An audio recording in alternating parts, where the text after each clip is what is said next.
aí, gente, tudo bem com vocês? Hoje a nossa aula vai falar um pouquinho sobre Roma Antiga, especificamente aí falando desse período da monarquia até o início do período republicano em Roma, tá bom?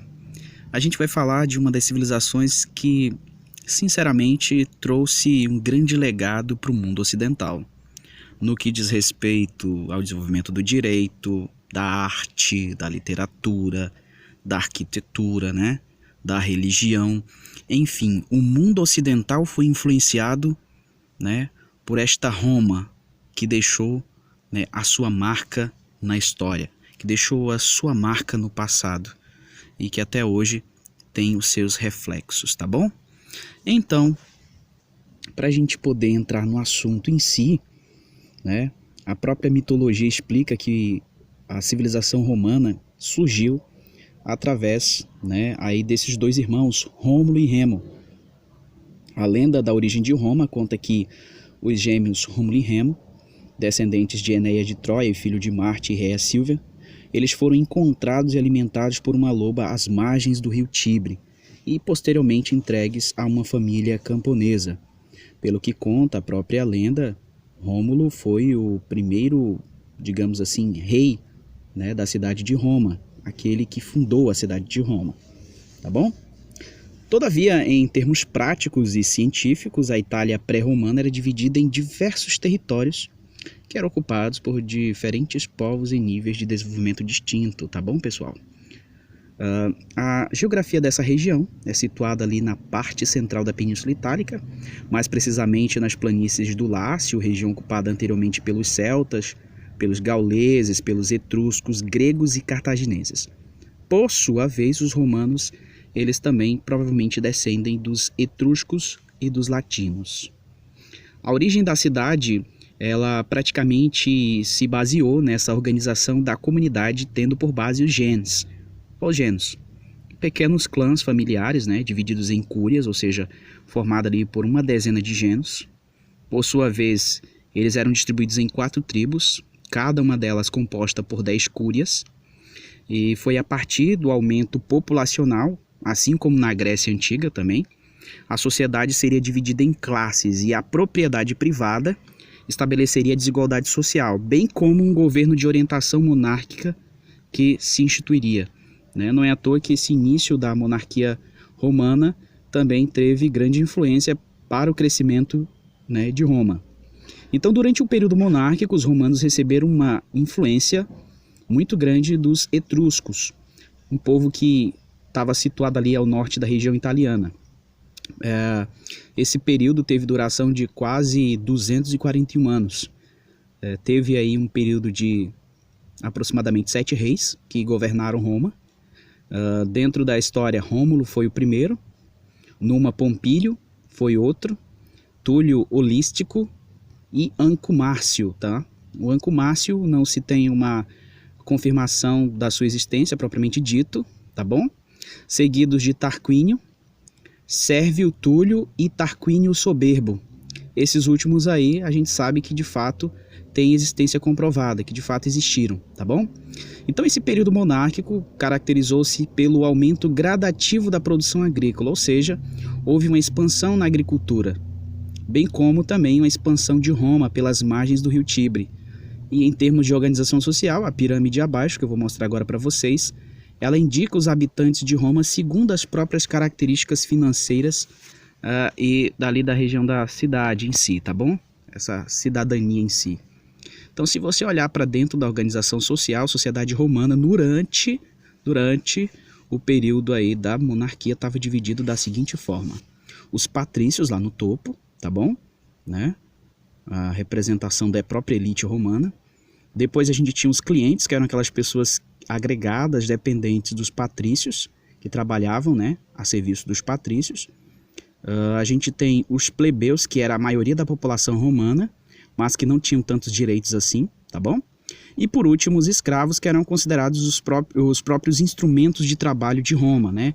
Eram a força de Roma no sentido do trabalho, tá bom? Então, no topo dessa escala social estavam os patrícios, que eram os aristocratas de nascimento, representantes da elite. Esse grupo possuía a posse das terras, de rebanhos e praticamente os únicos cidadãos com direitos políticos plenos, tá?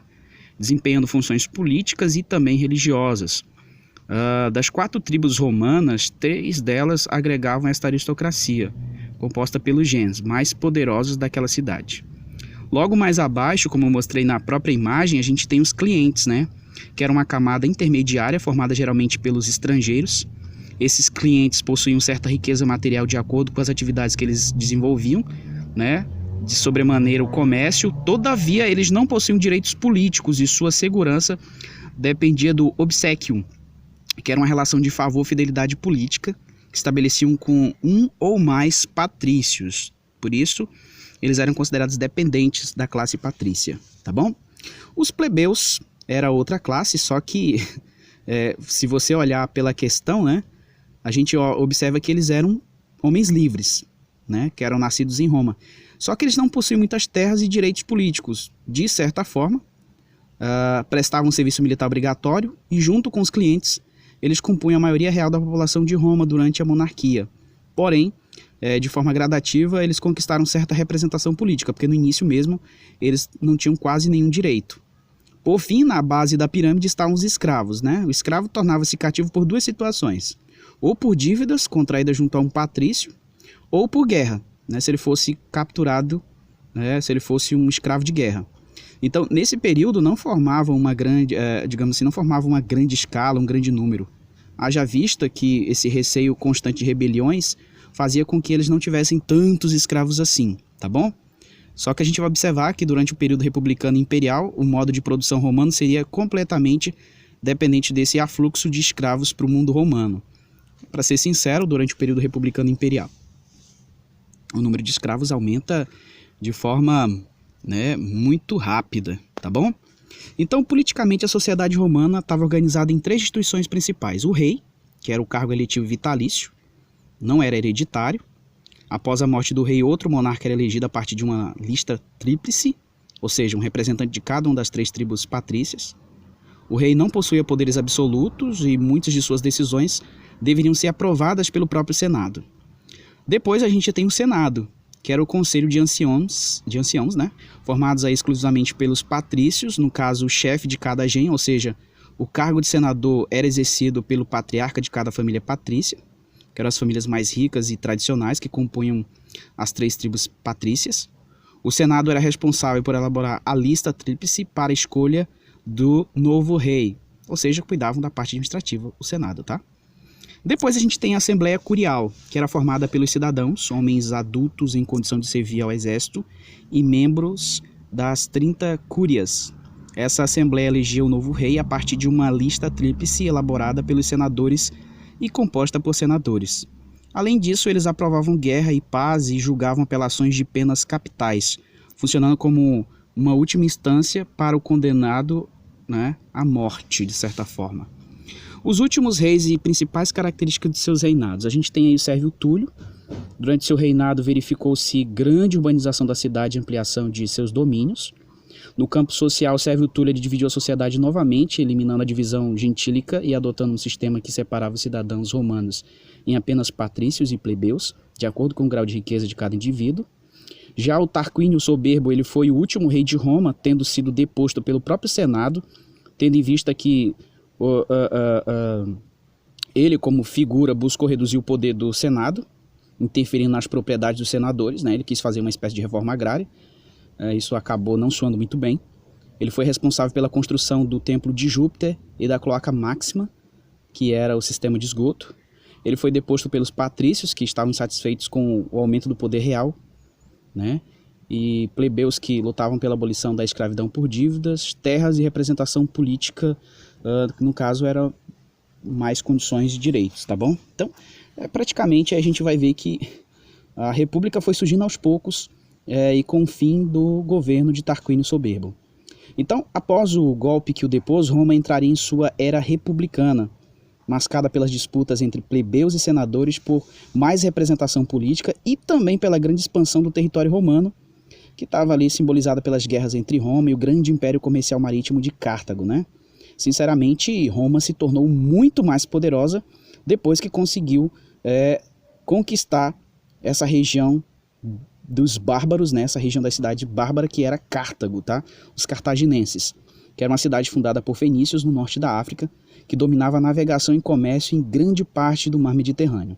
Sinceramente, esse conflito entre romanos e cartaginenses foi o ápice para Roma crescer durante o período republicano e se tornar uma das grandes civilizações do mundo antigo. Se tornou uma das mais poderosas, por que não dizer isso, não é isso? Então, por hoje é só, espero que vocês tenham compreendido. Na próxima aula tem muito mais, tá? Na nossa segunda parte, tá bom? Tchau, tchau e até breve.